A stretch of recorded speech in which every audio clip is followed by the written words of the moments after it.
O tema da mensagem de hoje é: acorda, não é hora de dormir. Dá para dar uma cutucadinha e dizer: acorda, não é hora de dormir. Amém?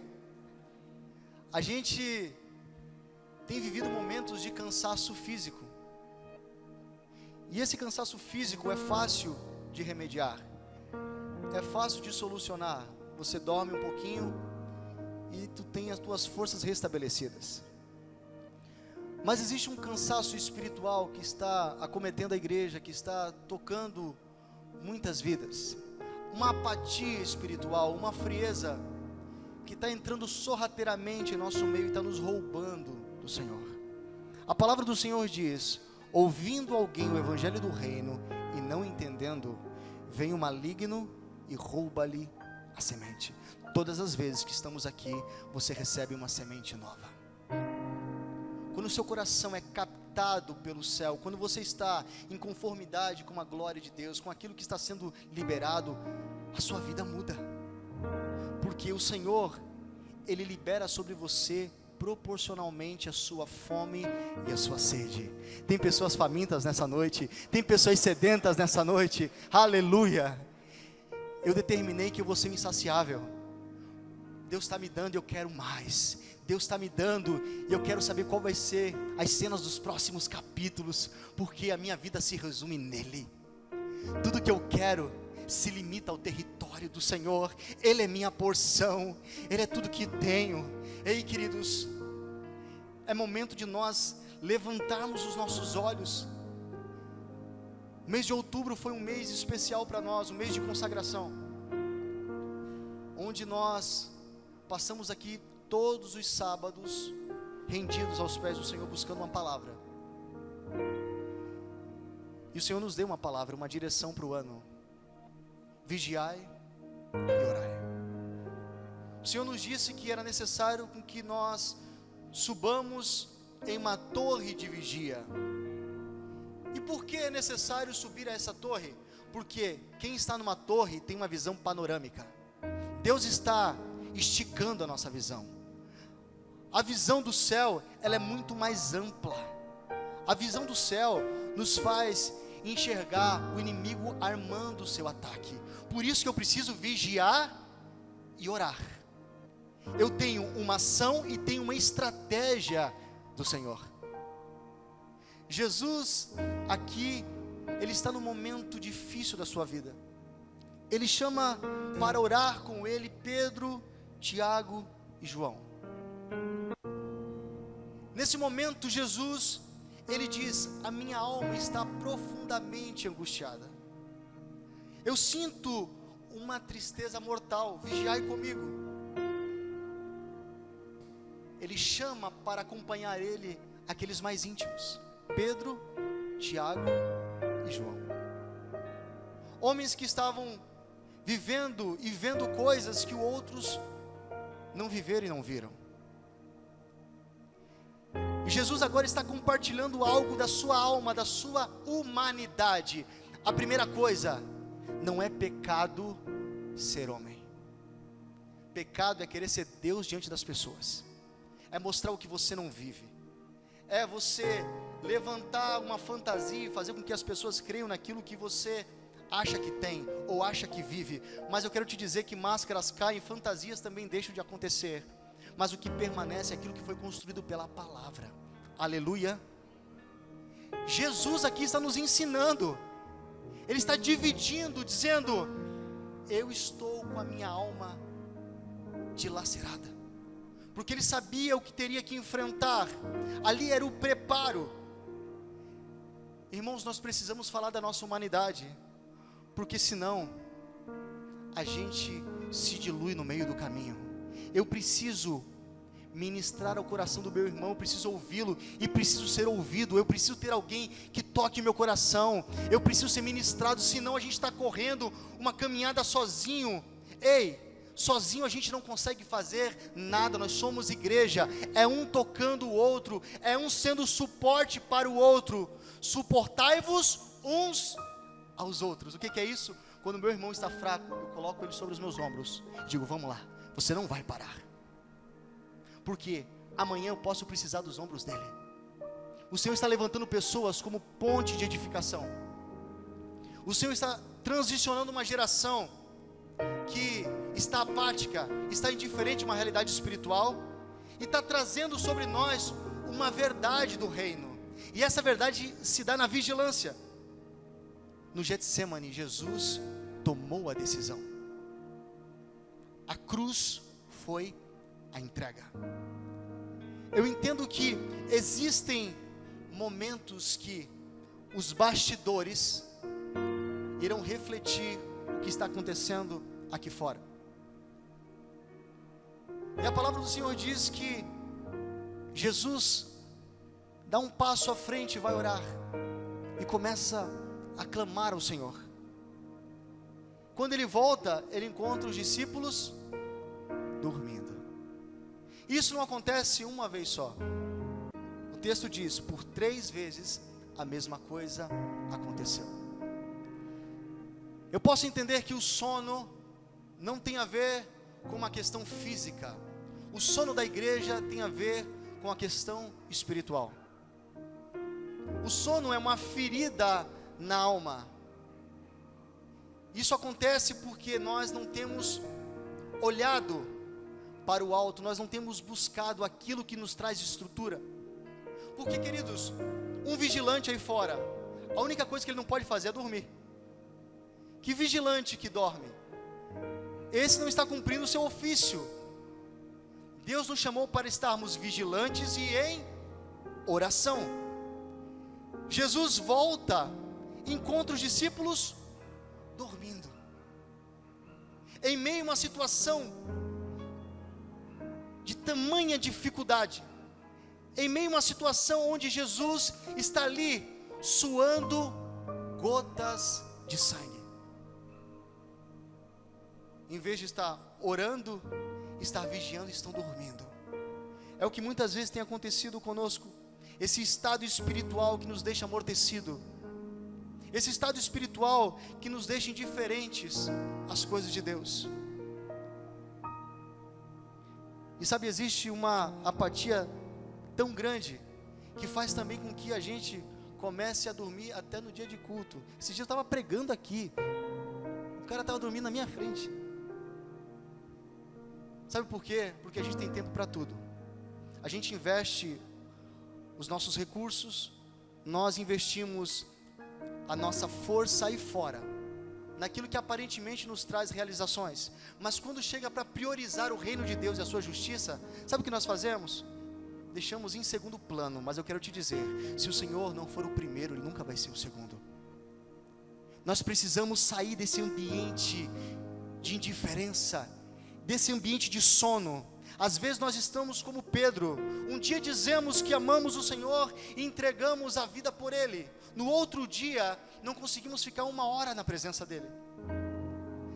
Pedro era assim, emocional. Senhor, eu estou disposto a entregar a minha vida por Ti. No primeiro momento, ele fez o quê? Vazou. Porque aquilo que nós denunciamos, aquilo que nós profetizamos, amanhã nós seremos provados. Aquilo que você declara hoje, se prepare que amanhã a sua mensagem de hoje será confrontada. Porque nesse momento que nós declaramos se a mensagem é verdadeira ou não, porque a mensagem ela tem um destinatário, ela tem um remetente, mas também tem um destino. O problema é que nós temos violado a correspondência no meio do caminho. Não cabe a nós abrir algo no meio do caminho. Deus colocou dentro de você um selo e te chamou para viver no sobrenatural. O Senhor te chamou para viver atento, ligado naquilo que está acontecendo. Mas muitas vezes nós estamos parando em qualquer coisa. Sabe por que que o cisco tem nos derrubado? Porque nós só temos a visão do que é grande. E o que é grande é fácil de desviar, queridos. O que atrapalha a nossa caminhada é a pedra no sapato. Não é isso? Anda com a pedra no sapato. Uma hora você vai parar e vai ter que tirar esse sapato e tratar o problema. Agora, quando a gente vê algo grande, de longe a gente já sabe qual que vai ser a estratégia. As pedras têm diminuído.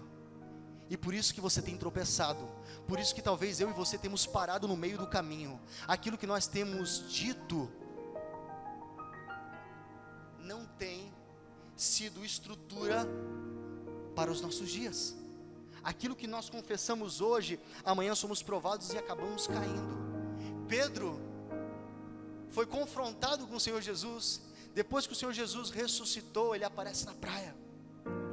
E lembra o que aconteceu? Pedro havia desistido do ministério. Jesus estava ali para restaurar o seu coração. E quando eles reconheceram que era Jesus, Jesus estava preparando o café da manhã, assando um peixinho.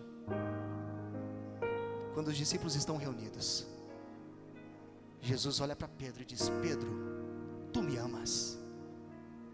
Pedro disse: Senhor, eu te amo. Mas o amor, ele tem variantes.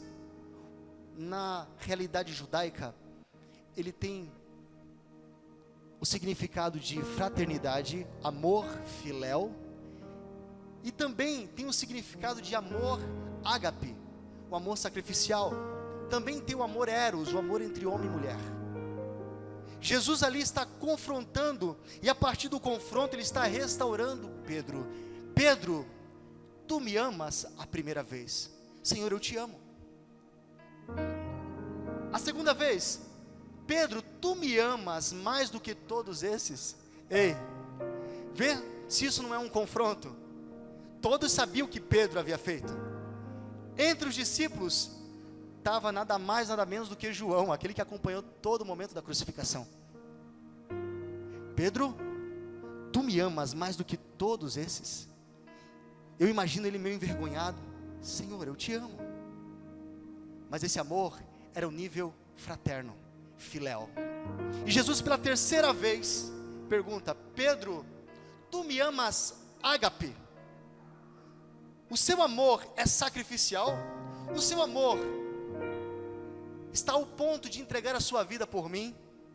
O que Pedro fez? Olhou para dentro de si e viu que aquilo que ele falou antes, ele não sustentou. E ele disse: Senhor, tu sabes de todas as coisas. E Jesus diz: então vai, apacenta as minhas ovelhas, porque vai chegar um tempo que você vai para um lugar onde você não gostaria de estar.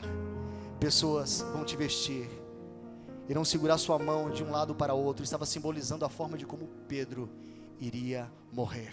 Antigamente, no passado, ele não conseguiu manter aquilo que disse, mas o que estava preparado para ele era uma crescida nesse amor, de um amor fraterno, iria se transformar em um amor ágape. Aleluia! É isso que Deus está fazendo conosco. Ele está alimentando as nossas vidas de tal forma, onde o confronto vem e você passa a olhar para dentro de si, não é olhar para a vida do seu irmão.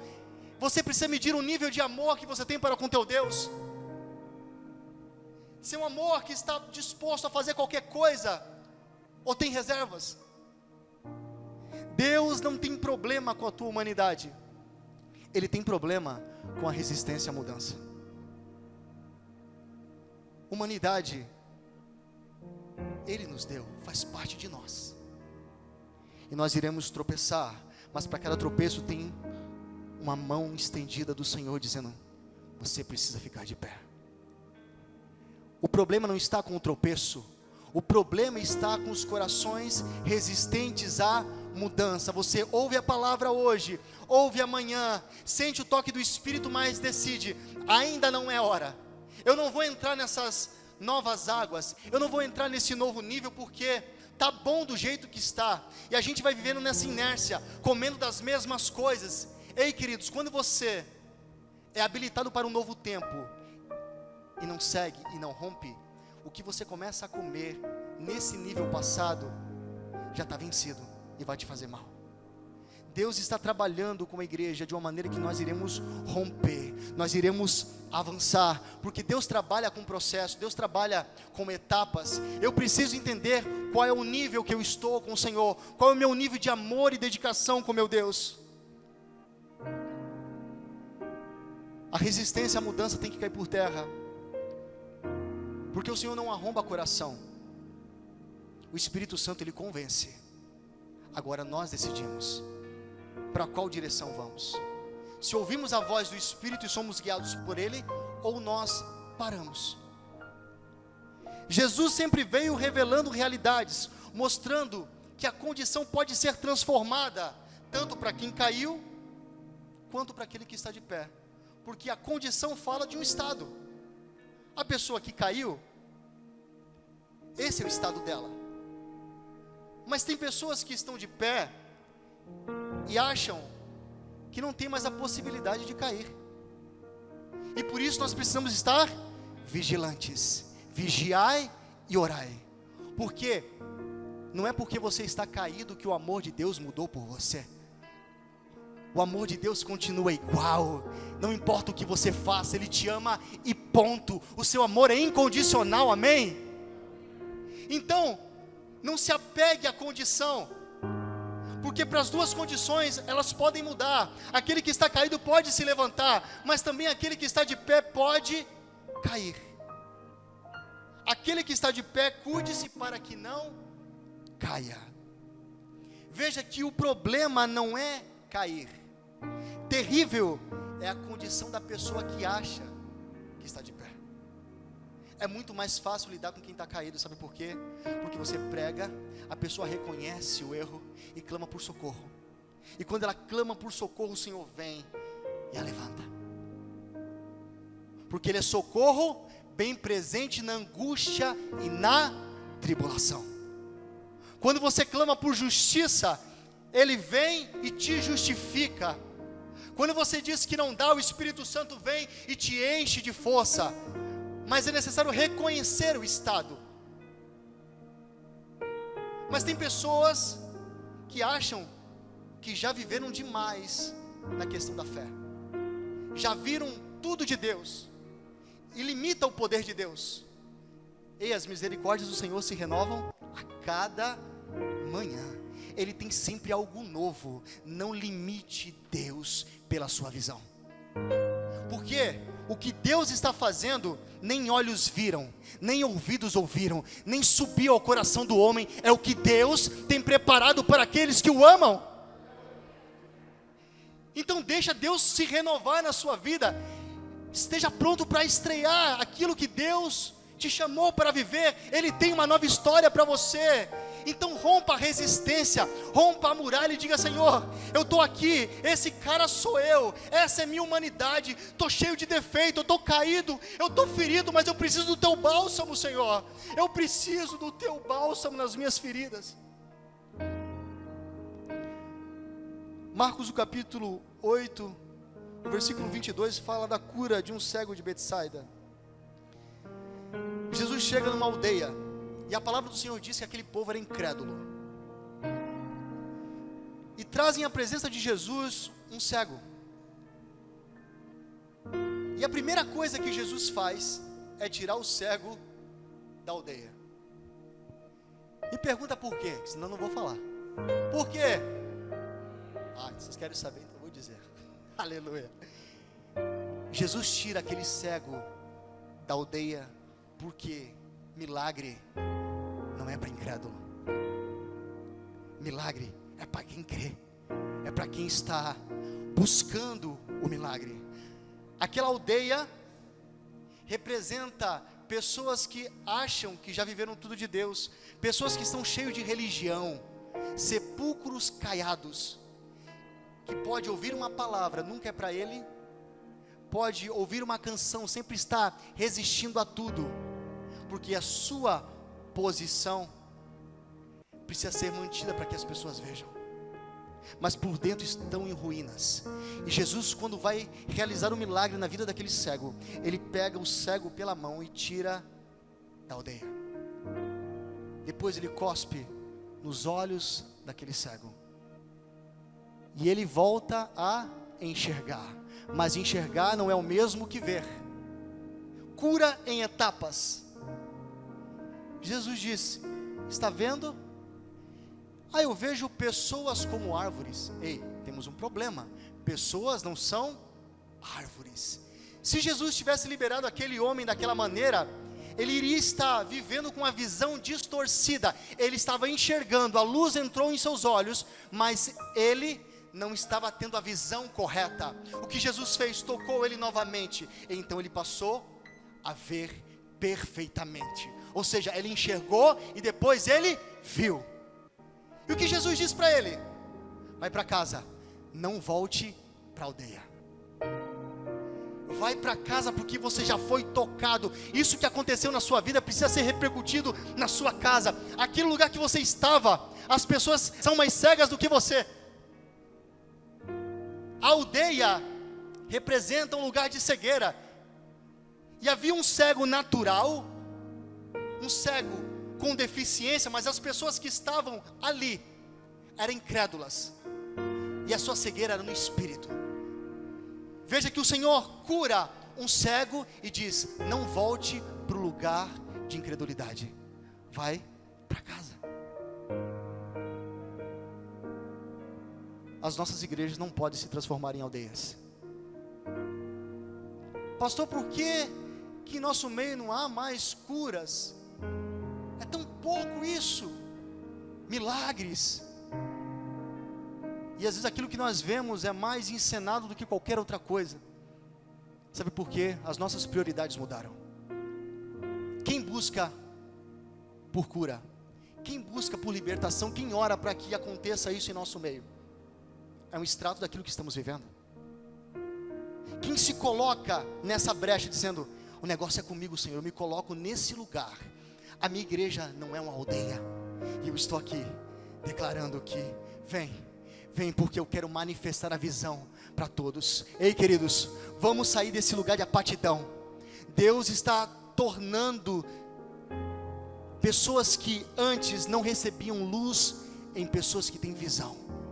O Senhor está transformando realidades. Antes você era cego, agora você vê. Então se você enxerga, se você tem a visão correta, não volte para a mesma realidade de incredulidade. Comece a repercutir a partir do milagre que você recebeu.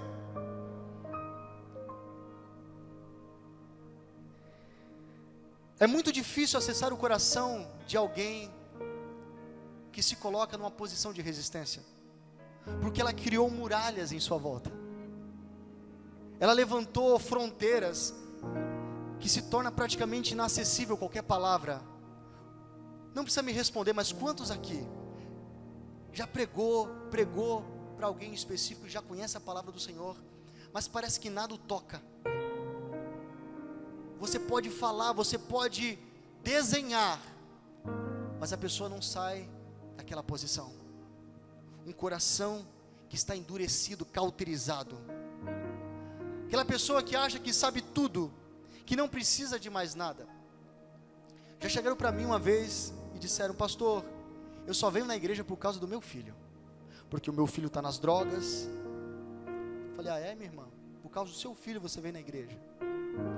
Eu quero te dizer que você carece tanto quanto ele, porque você está cega. Você acha que está tudo certo e organizado na sua vida, porque você não tem o problema que ele tem. Você acha que não tem outro problema. Você precisa se converter, e a tua busca primeiro tem que ser por você, e a partir de você o Senhor toca a sua casa. Amém? Pessoas que acham que Deus vai atrapalhar, que não cabe Deus mais em suas vidas.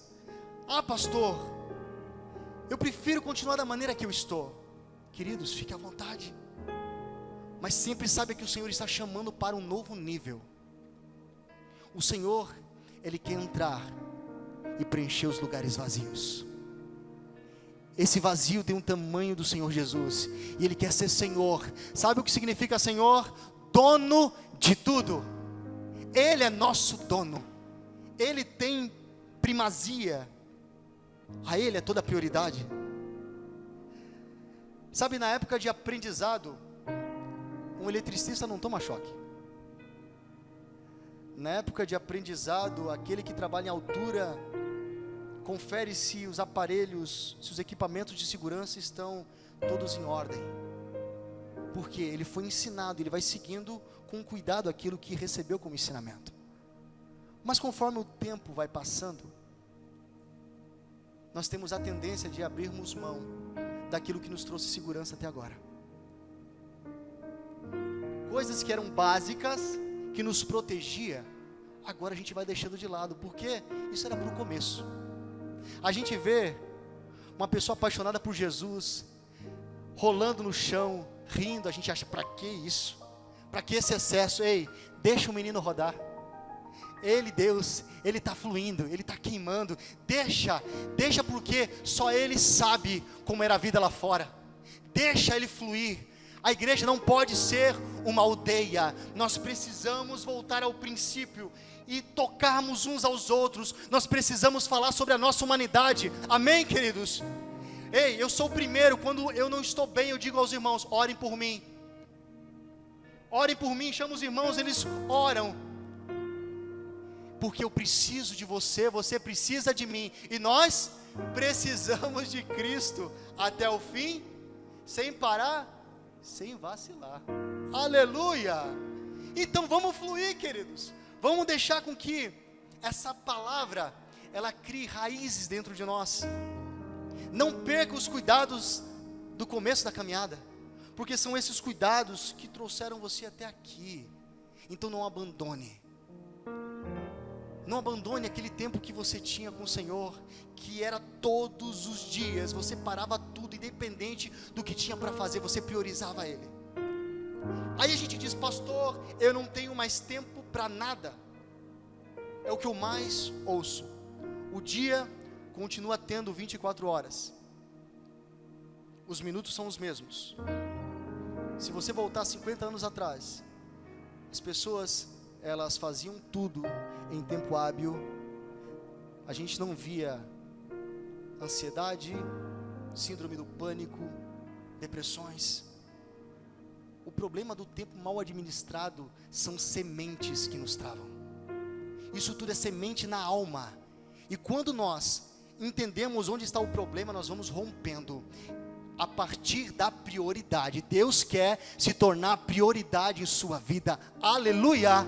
Prioridade é buscar o reino. E deixa, mas não vai dar tempo, pastor. Deus vai redimir o seu tempo. Você vai fazer tanta coisa. Se você buscar primeiro o Senhor, o teu primeiro abrir de olhos tem que ser para Ele. A sua consagração é para Ele. Quando você consagra ao Senhor, tudo muda, querido. A tua paixão é alimentada. O fogo começa a queimar dentro de você. Eu profetizo que brasas que estavam quase apagando, pessoas que estavam dormindo, despertem, volte a queimar agora em nome de Jesus. Volta a queimar, volta a queimar. Essa é a palavra. Vigia, fica atento. Irmãos, o que você aprende fala do que você sabe, mas o que você recebe fala daquilo que você tem. Você pode conhecer tudo sobre a Bíblia. Um teólogo conhece a Bíblia de capa a capa, mas muitas vezes não tem Jesus, porque não recebeu. Todos quantos o receberam foram dado o direito de serem feitos filhos de Deus. Não importa o que você sabe sobre a Bíblia, o que importa é se você tem o Jesus da Bíblia. Você pegou isso no teu espírito, é isso que transforma a sua vida, é isso que acrescenta a paixão dentro de você, é isso que não deixa você parar no meio do caminho. Então essas pálpebras que talvez estavam sonolentas, agora receba vida e volte a se abrir. Esteja vigilante, suba numa torre de vigia e diga: Senhor, eu voltei à minha posição, eu voltei ao meu lugar, esse é o meu lugar. É o que você recebe, isso você tem. Não é só conhecimento. A vitória do crente não acontece nas situações em que todos estão vendo. Preste atenção. A nossa vitória não acontece em público.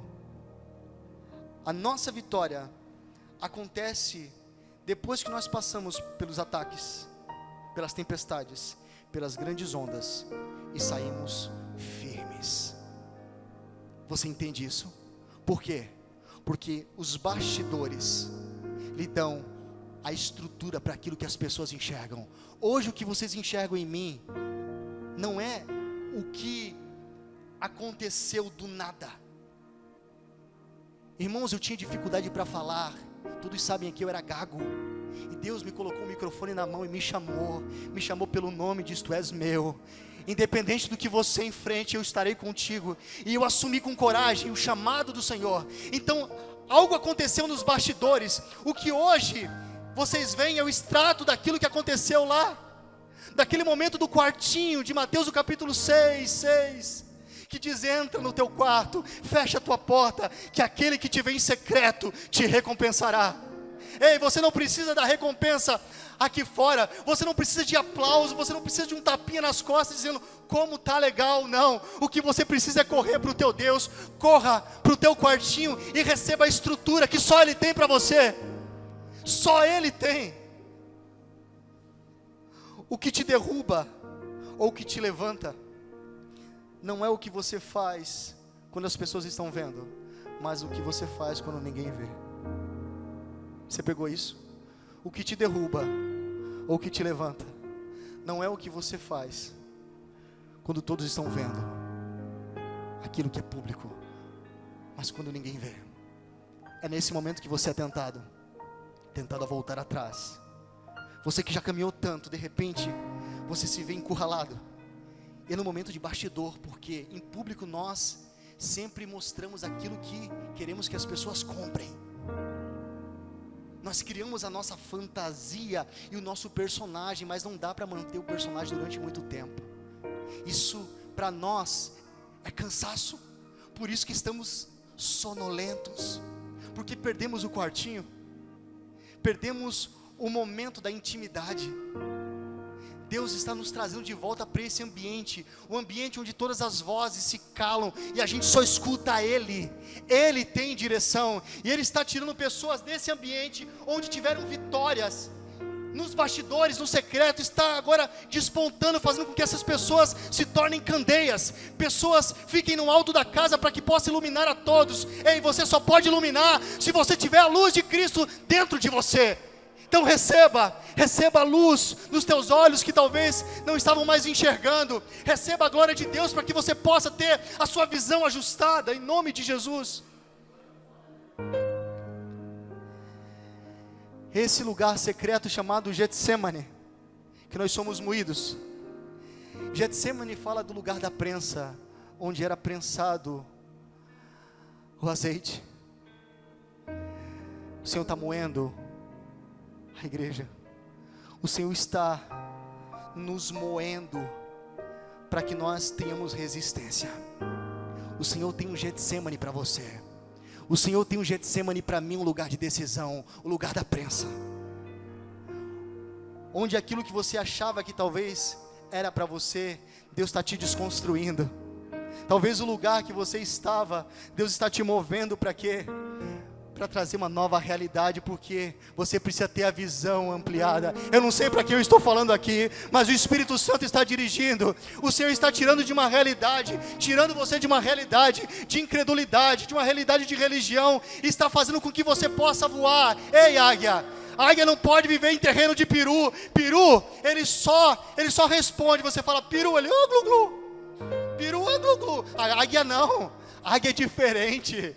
A águia não anda em terreiro de peru. A águia, ela sobe no alto, ela fica no alto da montanha. E quando ela desce, queridos, quando ela desce, essa caça é fatal. Vai e pega a sua presa. Ela não perde tempo. Ei, cada descida sua da montanha vai ser com propósito, em nome de Jesus. Porque Deus está preparando um tempo de Getsemane. Pessoas estão sendo moídas, pessoas estão entendendo o propósito. No Getsemane, esse lugar da decisão, o ambiente onde você expõe a sua vontade, mas não briga mais por ela. Você entendeu? Você expõe a tua vontade, o que Jesus estava fazendo. A humanidade dele estava gritando: se for possível, passa de mim esse cálice. Mas a frase não fica aí, não fica na humanidade, na alma, mas contudo, seja feita a tua vontade e não a minha. O lugar do Getsemane, esse lugar onde você é moído, você descobre a vontade plena do Senhor. Não é mais o que você quer, não é o que você almeja, mas aquilo que Ele está fazendo em você. Existe um destino, queridos. Não briga mais pela sua vontade. Pode expô-la. Diga para o Senhor que está doendo, mas espere que Ele revele a vontade dEle sobre você. Não se mova enquanto Ele não te dirigir. Getsemane. Sujeição ao propósito. Deus te conferiu um destino. Agora você decide se vai para a cruz ou se você aborta a missão. Propósito tem a ver com viver a vontade de Deus na plenitude.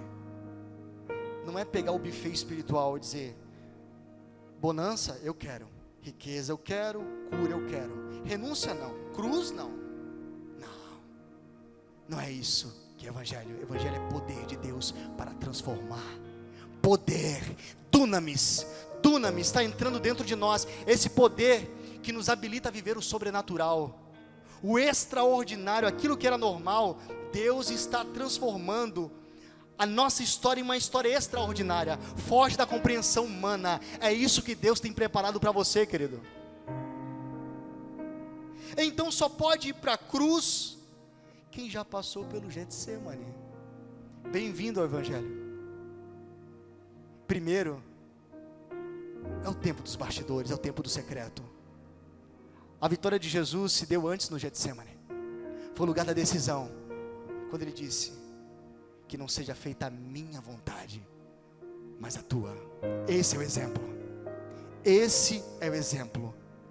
Primeiro é o Getsemane, depois a entrega na cruz. Só quem vai para a cruz é quem já decidiu no Getsemane. Irmãos, o diabo não quer fazer você viver a vontade dele. Ele só quer te mostrar que a sua vontade é melhor. Você pegou isso? O diabo não luta para que você faça a vontade dele, é só para que você faça a sua. Porque o nosso maior inimigo não é o diabo já foi derrotado na cruz. E ele sabe o tempo dele. O nosso maior inimigo, é você mesmo, sou eu. Esse cara que você vê todos os dias na frente do espelho, que quer te roubar da presença, que quer com que você faça a vontade da velha natureza. Esse cara que precisa ser crucificado, esse cara que precisa ser moído no Getsemane, para que tome uma decisão e corra para a cruz. Porque na minha vontade, eu não vou para a cruz. Na minha vontade eu desço, eu desisto, eu corro do propósito. Não é assim quando as temperaturas aumentam. A gente fica tentado a voltar. Quando a gente já caminhou um bom tempo e agora o nível é água nos lombos, o que a gente faz? A gente volta e meia quer olhar para trás, porque era bom brincar com as águas dos artelhos, era bom brincar com as pedrinhas. Mas você já andou demais, você não pode mais voltar. É tempo de decisão, é tempo de estar vigilante. Fique atento, Deus está ministrando a corações. Fique ligado. Efésios capítulo 5, versículo 14 diz assim: desperta, ó tu que dormes, levanta dentre os mortos e Cristo te resplandecerá. Pega isso, queridos. Olha o texto: desperta, você que está dormindo, levanta dentre os mortos. Ei, esse cara, ele não está morto, mas ele está num lugar de morte. Desperta do meio do cemitério. Nós estamos num ambiente de morte, mas vivos. E Deus está nos trazendo uma realidade nova, dizendo: você não pode estar vivo dentro de um cemitério, esse não é o teu lugar. Desperta, ó tu que dormes, levanta dentre os mortos e Cristo te resplandecerá. Você entende isso, queridos? Cemitério é lugar de gente morta. Não faça uma casa, não queira dormir no lugar onde tem morte, você ainda vive. Você tem o Espírito Santo. Então desperta, e você vai ver Cristo te iluminando, te exaltando, te sustentando. Aleluia! Glória a Jesus. Então acorda, irmão. Não dá para dormir nesse lugar. Duas armas que precisam estar presentes na vida do crente: vigilância e oração. Diga comigo: vigilância e oração. Vigilância é necessário para que você tenha tempo de reação. Deus, quando te coloca numa torre de vigia, é para que você possa surpreender o inimigo. Ele está montando um ataque, você vem pelo outro lado com uma estratégia do céu e rompe, quebra com tudo. Vigilância. Mas se a pessoa está dormindo, ela não está em vigia. Oração. Oração lhe dá estratégia, a oração te dá direção. Quando Jesus está dizendo, vocês precisam estar vigilantes, vocês precisam orar, ou seja, vocês precisam assumir uma nova posição, e precisam estar buscando estratégia de como se conduzirem. Deus está conduzindo uma igreja segundo o seu propósito. Vigiar é uma ação. Vigia no teu casamento. Fecha as brechas. Casal que um não sabe a senha do telefone do outro. Casal que tem redes sociais separadas. Aí dizem, pastor, mas eu tenho a minha individualidade. Então por que casou? Acabou, negão. Quando você casou não tem mais indivíduo, é casal. Não é duas metades que se tornam uma.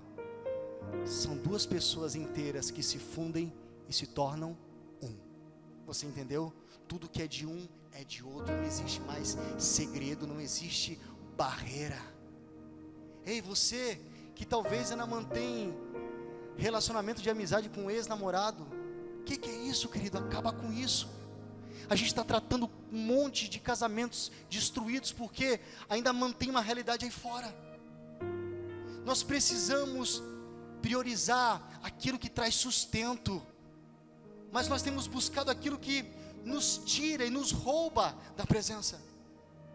Vigia no seu casamento, porque naquele momento que você chega indignado porque deu tudo errado no trabalho, deu tudo errado na sua escola, na faculdade, e você afunda a cara no pecado. Vigia, porque Deus está te colocando num lugar onde a visão é panorâmica, que você pode ver a cilada à sua frente. Vigia na criação dos teus filhos, veja o que eles estão olhando, invista tempo neles, porque senão o mundo vai investir. Ensina o teu filho no caminho que deve andar, que mesmo sendo velho não se desviará dele. Então, casais aqui na igreja, eu peço, por favor, sejam um. Vocês casaram para ser um. Vigia no relacionamento, não permita com que nada cresça entre vocês. É nesse momento onde o casal corre para o lugar onde são moídos, o Getsemane. É no momento que começam a ver coisas aqui fora dando errado. Não é para o mundo que você corre, é para o esconderijo do Altíssimo, a sombra do Onipotente, você pode descansar. Você entende o que é isso? Ah, pastor, mas isso todo mundo tem, todo mundo faz. É o mundo mesmo, querido, não tem nada a ver com a gente. A gente está construindo uma cultura do reino. Nós estamos vivendo uma cultura celestial. Você já vive a realidade do céu na terra, amém? Então o que lá fora estão fazendo não me interessa. Eu quero saber o que o Senhor tem para minha casa. Se você quer um casamento saudável, então cumpra os princípios do Senhor. Se você quer uma família, filhos estruturados, então cumpra o princípio bíblico, e você vai ver isso se tornando vida, saúde no seu relacionamento, amém? Aleluia! Então acorda, irmão, acorda, minha irmã, porque essa onda passa, e quando ela passar, você vai olhar, e o que te sobrou? Um monte de ruína, e o Senhor não faz nada a partir de escombros. Eu quero te dizer, Deus não constrói nada em cima de escombros. Sabe o que Ele faz? Ele entra com um processo de restauração. Ele limpa o terreno, passa a patrola. Talvez seja a sua realidade nessa noite. Ele está passando a patrola, está deixando o terreno limpo. Sabe para quê? Para que possa te edificar com a estrutura correta. Você crê nisso? Amém? Então vigia e ora para que não caiam em tentação. Eu aprendo uma coisa: tentação é um lugar. Tentação é um ambiente que quem está vigilante vai olhar e vai dizer: não, isso não é para mim. Você entende que a tentação não é somente uma cilada. A tentação, ela é um lugar que você decide entrar ou não. Se você guarda o seu casamento e você sabe que aquele lugar é escorregadio, você não vai entrar. Deus vai fazer com que você tome uma outra direção e desvie, porque isso é cilada, e se você insistir, você vai cair. Vigiai e orai, para que não caiam em tentação. Se coloque de pé. Glória a Jesus.